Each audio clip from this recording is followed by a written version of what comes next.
గౌరవ శాసన మండలి సభ్యులు నిరంతరం పోరాటం చేసేటువంటి శ్రవణన్న గారిని మాట్లాడవలసిందిగా కోరుతాం.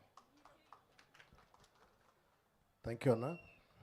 సభాధ్యక్షులు, ఈ సమావేశ నిర్వాహకులు, పెద్దలు, గౌరవనీయులు తలసాని సీనన్నకు, అదేవిధంగా ఈ సమావేశానికి ముఖ్య అతిథులుగా విచ్చేసినటువంటి మన ప్రియతమ నాయకుడు, కార్యనిర్వాహక అధ్యక్షులు గౌరవనీయులు శ్రీ కల్వకుంట్ల తారక రామారావు గారికి, ఈ సమావేశంలో మనతో పాటు ఉన్నటువంటి ఒక గౌరవనీయులు బండ ప్రకాష్ గారికి, ముఠా గోపాల్ గారికి, వాణెక్కకు, మరో ఉద్యమకారుడు మహమూద్ అలీ గారికి, సలీం గారికి, సీనన్న అదృష్టం ఏళ్ల కొద్ది పార్టీ పెట్టినప్పటి నుండి ఇప్పటిదాకా కేసీఆర్ వెన్నంటి నడిచిన సీనన్న అమెరికా నుండి ఇక్కడికి వచ్చినారు, పార్టీ సెక్రటరీగా పనిచేసినారు. వారికి, వేదిక పైన పెద్దలకు, వేదిక కింద ఉన్న పెద్దలకు, శాసనసభ్యులకు, శాసన మండలి సభ్యులకు, కార్పొరేటర్లకు, నాయకులకు, మీడియా మిత్రులకు అందరికీ కూడా హృదయపూర్వకంగా నమస్కారం. ముందుగా దీక్షా దివస్ సందర్భంగా గ్రేటర్ హైదరాబాద్లో ఉన్నటువంటి 50 మంది తెలంగాణ ఉద్యమకారులకు, ప్రజలకు, ఈ సమావేశంలో ఉన్న మీ అందరికీ కూడా హృదయపూర్వకంగా శుభాకాంక్షలు తెలియజేస్తూ ఉన్నాను. తెలంగాణ వ్యాప్తంగా ఉన్నటువంటి ఒక ప్రజలందరికీ కూడా హృదయపూర్వకంగా శుభాకాంక్షలు తెలియజేస్తూ ఉన్నాను. నవంబర్ 9, 2009 ఇది ఆషామాషి దినం కాదు. ఇది తెలంగాణ ఉద్యమ చరిత్రను, తెలంగాణ భవిష్యత్తును పరిపూర్ణంగా మార్చివేసినటువంటి ఒక మహత్తరమైనటువంటి ఒక దినం. నవంబర్ 9, 2009 నుండి మొదలుకుంటే, నవంబర్ 9, 2009 నుండి మొదలుకుంటే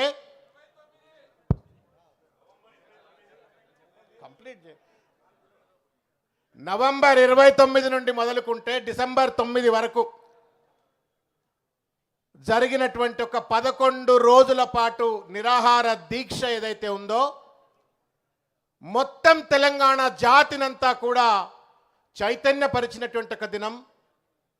తెలంగాణ రాదు పోదు అనుకున్నటువంటి ఒక వాళ్లకు సైతం తెలంగాణ వస్తది, అట్లెట్ల రాదు అని చెప్పని బరిగీసి నిలబడి కొట్లాడేందుకు ఒక ఆత్మస్థైర్యం కల్పించినటువంటి ఒక మహత్తరమైనటువంటి ఒక దినం ఈ దినం.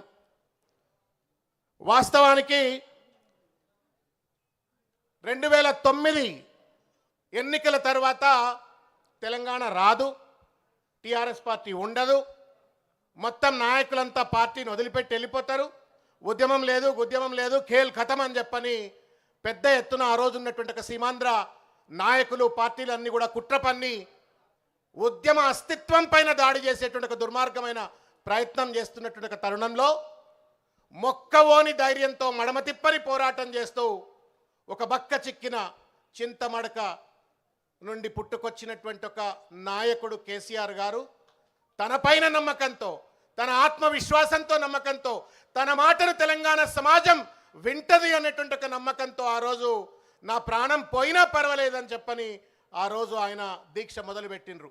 ఒక్కొక్క మాట ఒక పాశుపతాస్త్రం లెక్క ఉంటుండే, ఒక్కొక్క మాట ఒక ఫిరంగి లెక్క ఆ రోజు ఆయన మాట్లాడుతూ, నేను చాలా సందర్భాలు అనుకునేది, ఒక వ్యక్తి ఇంత పెద్ద ఎత్తున ఫీనిక్స్ బర్డ్ లెక్క పార్టీ సర్వనాశనం అయిపోయింది, పార్టీలో ఉన్న వాళ్ళంతా దుమ్మెత్తిపోస్తున్నారు, అయినప్పటికీ కూడా నిటారుగా నిలబడి, పార్టీని నిలబడి, ఉద్యమ నినాదాన్ని నిలబడి, ఉద్యమ అస్తిత్వాన్ని కాపాడుతూ ఉన్నాడే అని చెప్పని ఆశ్చర్యపోయేటువంటి రీతిలో ఫీనిక్స్ బర్డ్ లెక్క it rises out of its ashes అన్నటువంటి రీతిలో కేసీఆర్ గారు 2009లో ఆయన దీక్ష మొదలుపెట్టినరు. ఆ దీక్షను భగ్నం చేసి అనేక కుట్రలు ఆ రోజు ప్రభుత్వం చేసింది.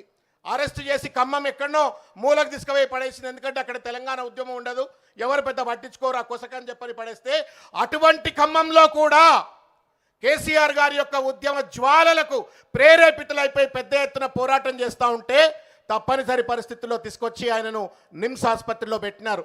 నాకు బాగా గుర్తు, నేను 2 సార్లు ఆ రోజు నిమ్స్ ఆసుపత్రిలో ఉన్నప్పుడు నేను కేసీఆర్ గారిని కలవడానికి పోయినాను. ఒక బందిపోటు దొంగనో, ఒక వీరప్పన్నో ఏ రకంగానైతే ఎవరికి కూడా కలవనీయకుండా మిలియన్ బ్లాక్, నాకు బాగా గుర్తు, మిలియన్ బ్లాక్, నిమ్స్లో ఉన్నటువంటి ఒక మిలియన్ బ్లాక్లో మూలకు ఒక రూమ్లో పెట్టినరు. ఈ కొస నుంచి ఆ కొస వరకు ఒక్క మనిషి కూడా ఉండడానికి వీల్లేదు. కేటీఆర్ గారు పోవాలన్నా, కవిత గారు పోవాలన్నా, ఎవరు పోవాలన్నా పర్మిషన్ తీసుకొని పోవాలా.